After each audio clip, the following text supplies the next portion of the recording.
Hello, listeners. This is Kat. Welcome back to Put Your Hands Up Podfic. This will be the continuation of Reformation. This will be Part 25, Chapter 31. Shigaraki's cries of pain could be heard throughout the entire facility. The halls rang with his screams as the doctor powered up the machines, administering the next round of treatment. He howled in agony as electricity coursed through his body, wires and IVs stuck all over his body. Dr. Ujiko watched as Shigaraki's body arched off the table, his lean muscles flexing and twitching. The machine switched off, allowing Shigaraki to flop back down on the operation table. His chest was heaving as he panted. How many more rounds of treatment will he need? All for one asked Ujiko, standing with the doctor on the other side of the one-way glass. We've just reached the halfway point, Master. Is there any way you can speed up the process? I could try doing multiple rounds of treatment in one day instead of just one. It'll put more strain on his body and could possibly damage him, though. His body is not as strong as yours, or mine, you know. All for one hummed thoughtfully. Find a balance. Increase the pace of the treatment, but don't damage him too severely. I need him alive, and mostly unharmed. Of course, Master. Dr. Ujiko said, a twisted, cruel smile curling on his face. With the flip of a switch, Shigaraki was screaming and writhing in pain again. I'm still so angry with myself for letting Midoriya leave with Night Eye yesterday, Mike said, helping Aizawa to make their bed. Zashi, it's not your fault. Night Eye manipulated everyone, even you and Midoriya. I know, but I should have known something was wrong. Midoriya actually went to hide behind me. Me! He used to be so scared and skittish around me, and now he's seeking me out for protection. Aizawa smiled. That's a big deal. It means he's starting to trust you. He's starting to trust you too, you know. He's been a lot more relaxed around you lately. I've noticed. Eri has been too. She seems to be really opening up. Oh, and she's doing great in her lessons, Mike gushed. She's catching up to where she should be, really fast. Hound Dog said she's doing well in her therapy sessions too, and that she's probably getting close to the point where she would be able to be evaluated for if she's ready to go into foster homes or be adopted. Aizawa froze. Adjusting one of the pillows, he glanced over at his husband, who had an unnaturally neutral expression on his usually emotive face, his green eyes watching Aizawa carefully. They're still talking about putting her in the system. Technically, she's already in the system, same as Toga and Midoriya, but yeah, they are talking about looking for a more permanent home for her. Images flashed through Aizawa's mind, images of Eri giggling at the TV, Eri coloring, Eri asking him for help with her hair, Eri cuddling up to Midoriya on the couch, Eri and Midoriya playing games together. Eri and Midoriya bringing light and laughter and, yes, mischief into the home. He thought about how Eri would sometimes look up at him, with those big eyes and pale hair, and for a split second, Aizawa would picture a world where she was his daughter. That if he hadn't died when they were 17, that maybe they would have had a little daughter just like Eri. And that was all going to be taken away. Shota, what are you thinking? That I don't want her to leave. Oh, good, Mike said, heaving a massive sigh of relief. I was so scared you didn't feel the same way. What should we do? Well, first we should talk to Nezu. We'll need her support, and we're going to have to fight an uphill battle to adopt her. The odds are kind of stacked against us. It was true. They were both pro-heroes, which was a dangerous job, who lived in an unconventional home with a mostly rehabilitated villain tucked away in one of their rooms. Speaking of mostly rehabilitated villains, what about Midoriya? Mike narrowed his eyes slightly. What do you mean? I mean, do you think we could adopt him too, or is that not something? No, I want to, Mike said, quickly cutting Aizawa off. I thought you were going to suggest we send Midoriya to live with Vlad or something to make it easier to adopt Eri, and I was going to have to DJ punch you. Aizawa smiled, shaking his head as he skirted around the bed to pull his husband into a hug.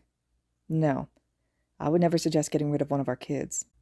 Damn straight. We saw him first, so finders keepers. Yeah, finders keepers. The sound of something shattering in the kitchen startled them into attention, both of them looking toward their closed door. Sorry, I did that, Deku shouted. Nuh-uh, Deku's trying to take the blame again. Shut up, Eri. No, Mr. Aizawa said you had to stop doing that and to tell him when you did. He said you need to be less... self-sacrificing, Aizawa called out, helping the girl to finish her sentence. Yeah, that. I'll show you self-sacrificing, you little gremlin, Deku shouted, which was quickly followed up with Eri squealing and laughing, screeching for Deku to stop tickling her. Our kids, Mike said, his grin only growing as Aizawa shook his head fondly. The day went as normal up until lunch. Deku had tried to avoid blushing over the fact that Shinso had put the cat keychain on his backpack, and Deku had tried not to look too much into the fact that Todoroki seemed more tactile recently, but the day had been fine until they had reached the cafeteria. "Midoriya!" A boisterous voice shouted, making Deku jump while he exited the line with his lunch. Looking around, he saw Mirio hurrying over, waving to him. In Mirio's hand was a carefully wrapped bento box. "Dang, you already got your food." Deku glanced down at his tray, and then back up to Mirio. Yeah, is that an issue?" "Sir Night-Eye wanted to apologize to you about the other day. He was worried he got you in trouble since you kinda knew what he was doing, so he asked me to give you this for your lunch today, along with this letter," Mirio explained, pulling a small envelope from his pocket. "Is he doing anything to apologize to Toga?" "I asked him about that, and he said he was looking into donating some blood from people at his agency for her to use during her quirk practices, and—" Mirio trailed off for a moment, his smile faltering. "I wanted to say I was sorry, too. I heard that Sir asked you to help me with my quirk.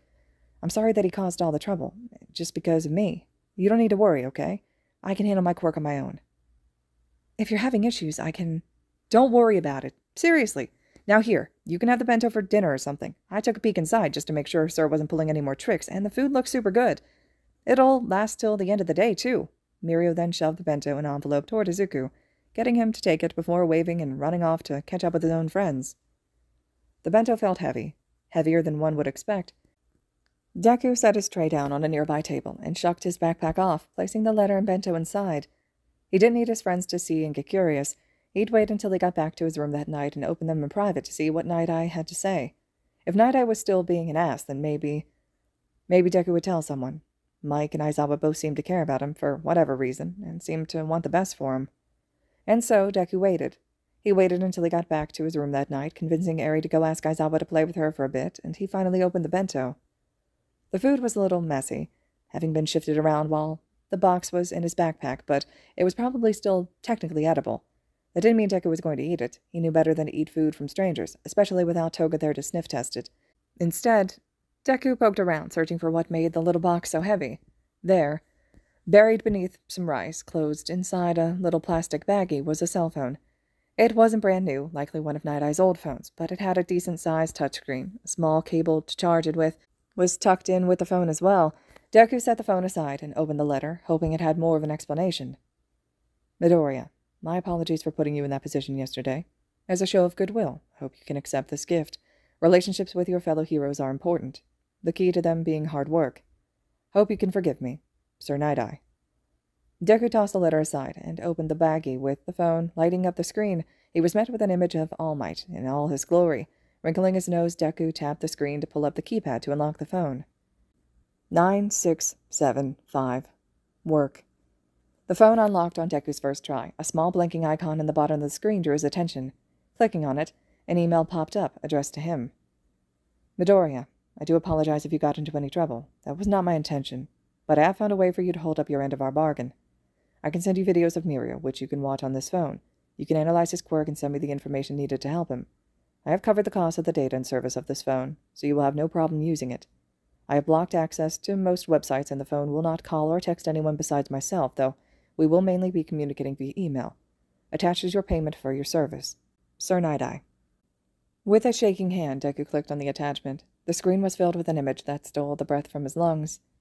It was his mother's grave, a small stone plaque marked where her ashes were interred, and beside it another plaque with his own name on it. A bouquet of colorful flowers was laid in front of her plaque. Swallowing thickly, Deku pressed the button on the side of the phone to lock the screen, letting it go black as he tossed it to the side. It looked like he was in debt to Sir Night-Eye now. He wasn't sure how he felt about that. "Have you chosen a name for her?" Vlad asked, watching Toga cuddle with her cat. Toga shook her head. "Not yet. I want it to be perfect, you know. Thought maybe about calling her Sergeant, so that she would match Captain, but I don't think it fits her." Vlad huffed, nodding. "She needs something that suits her. Now you need to stop fussing over the cat and do your homework. I know you have an essay due for midnight by the end of the week, and you have an assignment from ectoplasm, so get working on those.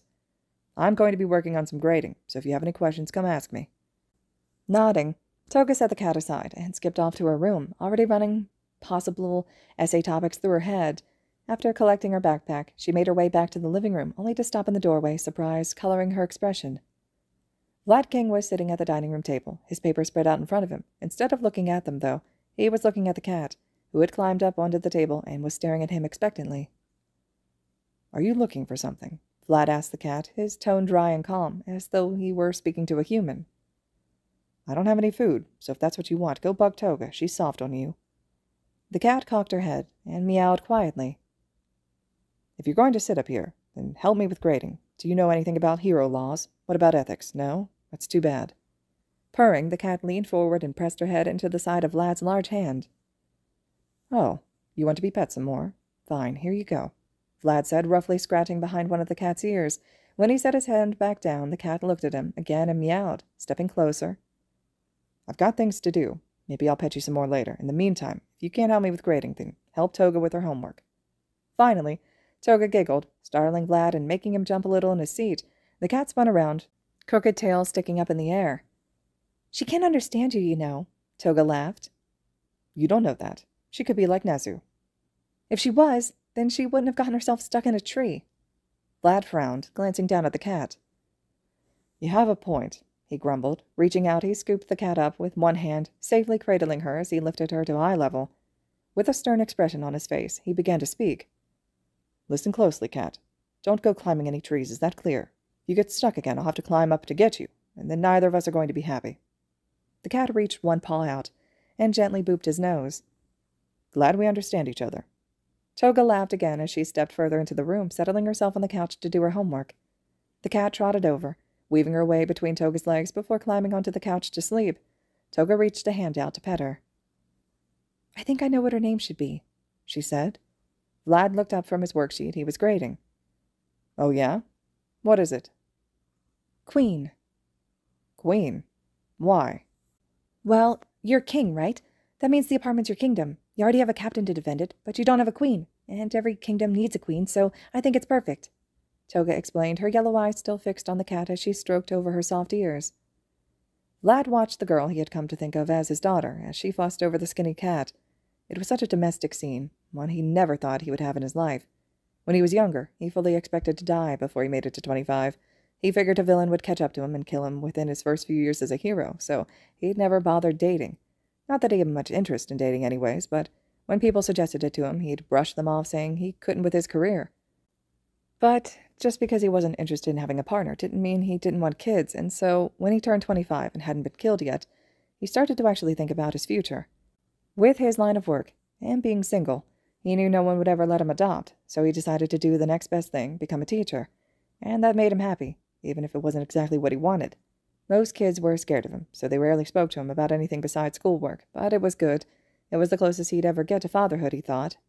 That is, until Nezu called him into his office all those months ago, and dumped a feral, blood-sucking teenager into his lap. Vlad King smiled.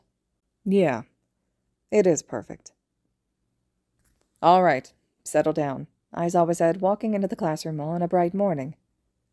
"I have 2 things to discuss before we begin class. First, those of you without a hero name need to get me answers on them soon. We're starting to approach the end of your first year here at UA, and you must have your hero name for your second year. If you're still struggling with coming up with a name, talk to any teacher besides me.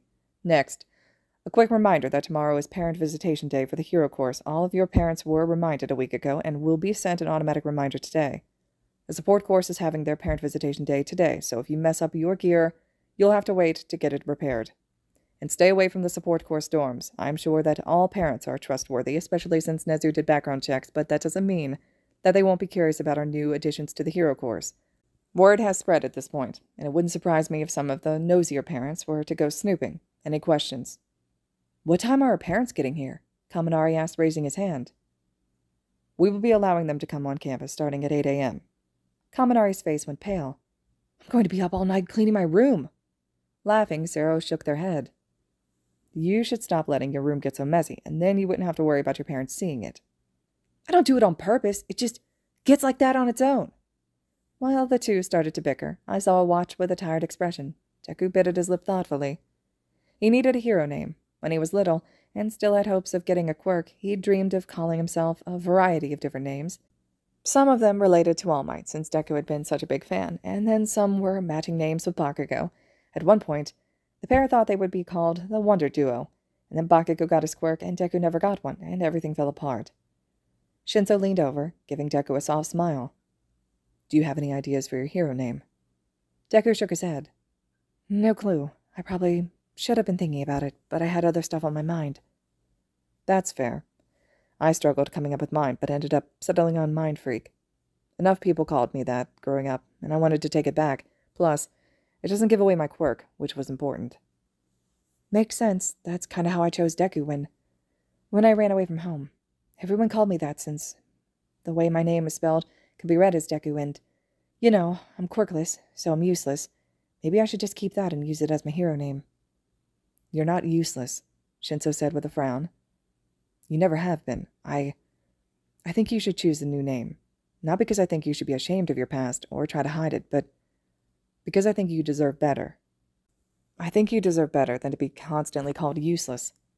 Deku's eyes went round as he stared at Shinso, mouth slightly agape. You really mean that? Yeah, I do. I don't really like calling you Deku, honestly, but I don't want to make you uncomfortable calling you anything else. It's what Toga calls you, so I figured it's what you preferred.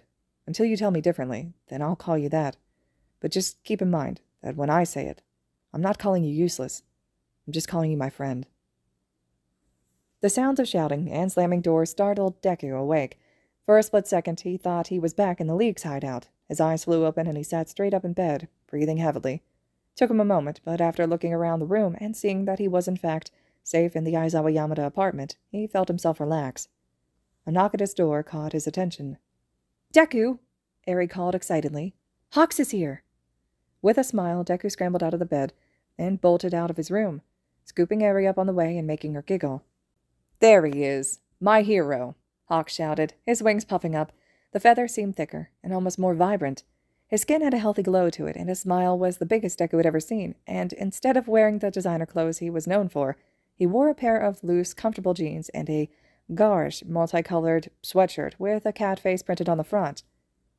I came to tell you the good news. I am officially out of my contract with the Commission. They have until Monday to transfer all the accounts and assets into my name, and to remove their employees from my agency. Nezu said he would help sniff out anyone that sticks behind, but I'm finally free. All thanks to you. Deku shrugged lightly, adjusting his grip on Eri. I didn't do much except give some advice. You gave me advice and a plan, which worked beautifully. They thought I was bluffing about revealing information about my past, just like you said they would, and so after that interview on the talk show, they took me seriously. With a little negotiating, I basically won. I have to keep my mouth shut to the media about what they did, and I probably will lose my ranking, but I don't care. I'm finally free. With an almost bird-like caw of joy, Hawks jumped forward and wrapped both Eri and Deku in a massive hug, lifting the pair from the ground and making them both shriek with laughter. Mike, who was watching this all from the couch, smiled at their antics as Aizawa paddled out from their bedroom, his hair a mess and a grumpy expression on his face. It's too damn early for all this noise. That's why I brought you coffee, Hawks said, a feather detaching from his wing to grab a disposable coffee cup off the table and carry it over to Aizawa. Figured you couldn't stay mad at me if I brought you caffeine. That's a safe bet. You needed to get up anyway. The parents will be here soon, and we have to be out in the common room to supervise, Mike said, getting up from the couch and stretching. Eri, let's go pick out what you're going to wear today. Hawks set the children down, letting Eri scamper off after Mike. So, is Hawks here to babysit us? Deku asked, running a hand through his shaggy hair. Hawks shook his head. Nah, I dropped by as a surprise. I just wanted to give you the good news and thank Eraserhead for the awesome sweater. I don't know anything about parents coming here. It's parent visitation day for the Hero Course students. We try to have one day a semester for all the parents to come to campus for a big get-together, visit type thing. I guess it's supposed to make them feel better because they get to check in on where their kid is living. And Midoriya, you and Eri will be coming with us to the common room. Hound Dog wants Eri to experience being around strangers, even if it's only for a little bit. So we think seeing the parents would be a good first step for her. If she gets overwhelmed, she'll go to spend time with Recovery Girl or Hound Dog. And you are going to hang out with your friends for the day. I want you to especially keep an eye on Todoroki. I'm not sure if he'll have anyone coming to visit today, so I don't want him sitting alone and feeling bad. Think you can do that? Deku nodded seriously. Yeah, I'll watch him. If the parents get upset about me being here, though, can Todoroki and I go hang out with Eri wherever she is?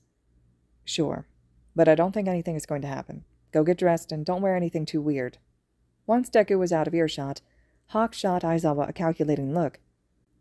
You also want him to stay with Todoroki so he doesn't dwell on the fact he doesn't have parents, right? He has parents. Aizawa snapped without thinking. When he saw Hawks' expression shift from confused to gleefully devious, Aizawa felt dread well in his gut. Does he now? Does he happen to have 2 cool pro-hero dads that I didn't know about? Legally speaking, we are his guardians. Guardians, not parents. So why the slip of tongue? Come on, you can tell me, I won't snitch. Sighing, Aizawa shot Hawks a glare. Hizashi and I have been speaking with Hound Dog, and knows you about what we need to do to be able to adopt Midoriya and Eri. Once we have all the paperwork filled out, we're going to sit with the kids down separately and explain the situation and extend the offer. We don't want either kid to make their decision based on the other, so we're going to talk to them about it one-on-one. We'll show them the paperwork, which will mean more to Midoriya than it will to Eri, to prove that we're serious about wanting to adopt them, and if they say yes, then we'll file the forms. Hawks nodded along. And what if one agrees and the other doesn't? Or what if neither agrees? If neither agrees, then we'll offer to continue to foster them until they age out of the system. We are more likely to be able to keep Midoriya as a foster child, but we would fight to keep Eri if that was what she wanted. If they didn't want to live with us, we would help find them new guardians. Midoriya would still have to be fostered by a UA teacher, but Eri would have the option of living with just about anyone. And if one wanted to be adopted but not the other, then we would adopt the one that accepted and try to continue to foster the other. Good. I can see Eri agreeing, but I'm a little unsure about Midoriya. You're really going to have to convince him that you aren't trying to adopt him out of pity or because you want something from him. You're really going to have to show that you want to adopt him because you actually care about him. That's the goal. I'm somewhat hoping that he'll see all the parents today and see how much they love their kids and relate that back to how Hizashi and I treat him and Eri. It'll be good for Eri to see a normal parent-child interaction and relationship too, Hawk said, smiling up at Aizawa. Not that she doesn't already get that from you. Eri then re-entered the room, dressed in a cute set of denim overalls, a white shirt beneath it, and red boots. Look, my shoes are like Deku's. They are, Hawk said excitedly. You know what? I should get red shoes too. Then we could all match. That started Eri off on a tangent about different colored shoes and her favorite colors, which Hawks listened to intently and with his full attention. Aizawa hid a smile behind his coffee cup. Once everyone had gotten ready and had eaten a quick breakfast, the group made their way down to the common room, where the rest of Class 1A was gathered. As soon as Shinso and Todoroki saw Deku come in, they both broke out into grins. Shinso waved Deku over to the couch they were on, his other arm draped across Todoroki's shoulders. Deku made his way over, and when he went to sit on the arm of the couch, Shinso grabbed Deku around the waist and yanked him off balance, causing the smaller boy to tumble and sprawl across his and Todoroki's laps. Hey! Deku shouted, trying to climb off them. Todoroki immediately grabbed him to keep him there, laughing lightly. Shinso was laughing so hard that he was snorting as he tried to tickle Deku's sides. There's our favorite green bean, Shinso said. Was starting to think you were going to sleep the day away. I was hanging out with Hawks. And as if summoned, Hawks strode over, smiling at the boys' antics. Aw, who are these guys, Midoriya? Your boyfriends? Deku spluttered indignantly. No, they're my friends. Aw, did the big bad Deku finally admit we're friends? Shinso asked. Todoroki ruffled Deku's hair affectionately. I think that's what I heard. Stop it, you jerks! Hawk snorted, watching Deku try to swat Todoroki's hands away. You kids are fun. Oh, before I forget, Todoroki, I know you interned with your father for a little bit, and I understand that it's no longer an option for you. If you ever need help with training your fire, let me know. I worked closely with your dad for a while, and know a lot about his quirk. That and I have connections to heroes and sidekicks who have fire-type quirks, who I know for a fact aren't Endeavor fans. I can put you in contact with them if you are ever looking for someone trustworthy to help you with training your quirk. I could also do some digging on ice-type quirks if you needed help with that too. Todoroki's mismatched eyes went round with shock as he looked up at Hawks, all signs of playfulness gone. Really? You would help? I thought you were... A fan of your dad's? Yeah, I was when I was younger, and then I learned about what was going on behind closed doors. I don't put up with that sort of shit. So, just think about it, and if you need to get a hold of me, Aizawa has my number. Smiling slightly, Todoroki nodded. Thank you. I would appreciate that. Enough sappy shit, Shinso said, shoving Deku's hand out of his face when the green-haired boy tried to break free from his grasp again. Hawks, I have to know where you got that sweatshirt. I need one. Oh, this? Hawks said, preening under the attention. Eraserhead gave it to me. I think it was supposed to be a gag gift, since there was a note attached telling me I needed to figure out what my own style is now that I don't have rules about what I wear, but I actually like it. It's so warm and cozy. Now, if you all excuse me, I'm going to go say hi to Tokiyami before I head out. I want to be gone before the parents start getting here." Hawks ducked down and ruffled Deku's hair, drawing a cry of protest from the boy. "See you kids later." As Hawks left, Deku tried to struggle out of his friends' laps, only to be yanked down again. "Stop trying to run," Shinzo scolded. "Stop cuddling me! What gives? You guys never do this." "We're trying to make sure you don't run off to hide," Todoroki said, starting to stroke Deku's mess of curls. The smaller boy tensed at the gentle touches, only to slowly relax into it. "Why are you afraid I'm going to hide?" Shinzo gave Deku a pointed look. "There is going to be a lot of people here today, and you hate crowds. Normally, we wouldn't care if you went to hide. Hell, we'd probably join you. But my mom is going to be here today, and I want both of you to meet her." "Why me?" Deku asked, cocking a brow. "I understand you wanting her to meet Todoroki, but I figured you'd want me to steer clear of her." "Like you said, we're friends. I didn't really have friends growing up, so I want her to meet the ones I have now." A bang from the front door as it flew open startled the three boys, sending Deku sprawling onto the floor. "Where is he?" a familiar feminine voice shouted. "I want to see him right now." "Sweetheart," inside voice. "Right here, you old hag." "Not you! I want to see Izuku." Scrambling up into a seated position, Deku poked his head from around the edge of the couch. "Auntie?" he asked cautiously. Bright red eyes turned on him. Mitsuki and Masaru Bakugou stood in the doorway, the early morning light silhouetting them. Mitsuki's eyes were alight, as though on fire. Masaru had one hand on her shoulder, as though he hoped to hold her back, though anyone that knew the couple knew that he would never be able to. As soon as Mitsuki saw Deku, her whole face twisted in something akin to anger. She stomped forward toward Deku, her brows furrowed. "Izuku Midoriya, you come here this instant." Without thinking, Deku bolted to his feet and made to run. Before he could take off, though, Bakugou stepped in front of his mother, getting between her and Deku and snarled at her. "Leave him alone." "Katsuki, move! I need to give my nephew a hug and scold him for not telling me he was alive." "You can do that without yelling. Calm down and stop being angry and I'll move." "I wouldn't be angry if you would have just done what I said and got him on a phone call with me. I've thought that boy was dead for months now, and you wouldn't even give me a photo of him." "What was I supposed to do? Corner him and demand he let me take a picture?" While the two blondes bickered, their voices rising, Masaru skirted around them and made his way over to Deku. He gave the boy a kind smile while he opened his arms, an invitation for a hug. "It's nice to see you, Izuku. We're so happy you're okay." Taking a careful step forward, Deku let Masaru wrap him into a tight hug. Masaru tucked Deku's head into his shoulder and squeezed him tightly, waiting for the tension to leave his body. After a moment, Deku's hands started to rise, and then, all at once, Deku threw his arms around Masaru, his shoulder shaking as he started to cry into the man's shoulder. All the while, breathing in the smell of the Bakugou family home, the closest Deku would ever get to smelling his own family home again. "I'm sorry," Deku hiccuped. "I'm so sorry." "You have nothing to be sorry for, Izuku. You did what you had to do, and we understand. We are the ones who are sorry. We are so sorry you didn't feel safe enough to come to us for help. We'll do better. I promise you." "Stop hogging him for yourself," Mitsuki cried, finally pushing past Bakugou and knocking Masaru aside. She bundled Izuku into her arms, squeezing him in a death grip of a hug. "Don't you ever do that again, do you understand me? You and Katsuki are supposed to be the ones to bury us, not the other way around, I swear. If I have to bury you again, I will personally resurrect you just to kill you myself." Deku laughed lightly, giving her a hug back. "I missed you too, Auntie. You really aren't mad at me for becoming a criminal?" Mitsuki asked, pulling back. She put her hands on either side of Deku's face, squishing his cheeks. "Of course I'm mad. But you did the right thing in the end, and that's what matters. Is that why you tried to run away just now?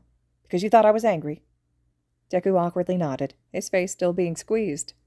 "Tch," Mitsuki said, shaking her head. "You've always been a nervous boy. The worst I would do would be to shout at you. Shit, when you were little, all I had to do was give you a disappointed look, and you'd break down crying and apologizing. At least now that you're in the hero course, you'll learn to stick up for yourself. Now tell me, are they treating you right? Feeding you enough? You look skinny. I don't like it. Katsuki, are you making sure Izuku eats enough?" "He's not my responsibility." "Yes, he is. Same as you being his. You've known each other since birth. Act like it. You're practically brothers. And soon enough, I'll make sure you are legally brothers, too." That caught the attention of more than one person in the room. Both Mike and Aizawa furrowed their brows, their gazes zeroing in on Mitsuki Bakugou. Deku's mouth dropped open in shock, while Bakugou's was pulled into a grimace. "I hadn't told him yet, hag," Bakugou snarled, crossing his arms over his chest. "What? I told you to tell him right away." "I've been busy." Mitsuki rolled her eyes, finally letting go of Deku's face. What my brat of a son was supposed to tell you, Izuku, is that in your mother's will, she wrote that custody of you would fall to Masaru and I, should she pass.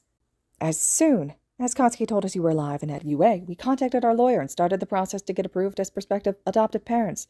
Since you were in a unique situation, we knew we were going to have to jump through a lot of hoops. We had to get our house inspected and background checks done and everything, but we finally have our foster license. Once we get done visiting with Katsuki today, we're going to go speak to the principal about what we need to do to be able to get custody of you, and then, from there, we can adopt you. Deku's brows were furrowed in confusion. Why would you want to adopt me? Your family, Izuku. In every way except blood, Masaru explained. We want you to have as normal a childhood as possible. We know that you are a ward of UA for now, but we are hoping to be able to have custody so that, once it is safe for you, you can come to live with us during your school breaks.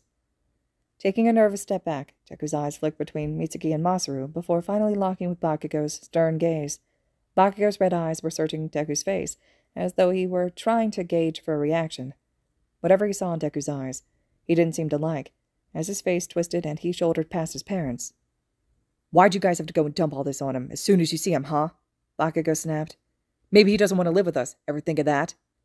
Mitsuki frowned. Why wouldn't he? We're the only people he has left. He has friends now. You're his friend. No, I'm not. I was shitty to him and no one stopped me. Masaru tried to put a hand on his wife's shoulder, only to be shrugged off. So you've mentioned, she snapped. And if you pull that shit after he comes to live with us, then you'll answer to me. Where were you for the last 10 years, huh? As soon as I got my quirk and he didn't, I became a little monster, and you let me run wild. It's part of our quirks. We have explosive quirks, and that leads to explosive personalities. No, I have the explosive quirk. You and the old man just didn't give a fuck. You let me run fucking wild and filled my head with shit about how amazing and special my quirk was when it's not. Oh, so now I'm the bad guy. Now I'm the reason you turned out the way you did? Maybe if you weren't so weak, you wouldn't have had to pick on a quirkless kid to feel better. Fuck you, hag. Kachan, maybe we should... Get the fuck off me, shitty Deku. Bakugou snarled, spinning and knocking Deku to the ground. Twin explosions firing off from his hands. Shinso and Todoroki were in motion immediately, Shinso dropping to check if Deku was okay, while Todoroki brought an ice-covered arm up, ready to fight. The room fell silent as the two strongest students in the class stared at each other, both daring the other to move. Suddenly, a low whistle broke the silence. Glancing toward the door, they saw a young man with white spiked hair and broad shoulders watching the confrontation, his hands in his pockets. Damn, Natsuo Todoroki said, shaking his head. If I'd known all this was going on, I might have shown up later. It's like family dinners all over again, huh, Shoto? Natsuo, not the time. What? I thought it was funny. Bakugou, Aizawa called, catching the attention of the blonde-haired teen. Come on. You and your parents and I are going to have a discussion. Privately. All right, listeners. This concludes Chapter 31 of Reformation. Chapter 32 will be next. Hope you all are still enjoying it. As always, thank you so much for listening.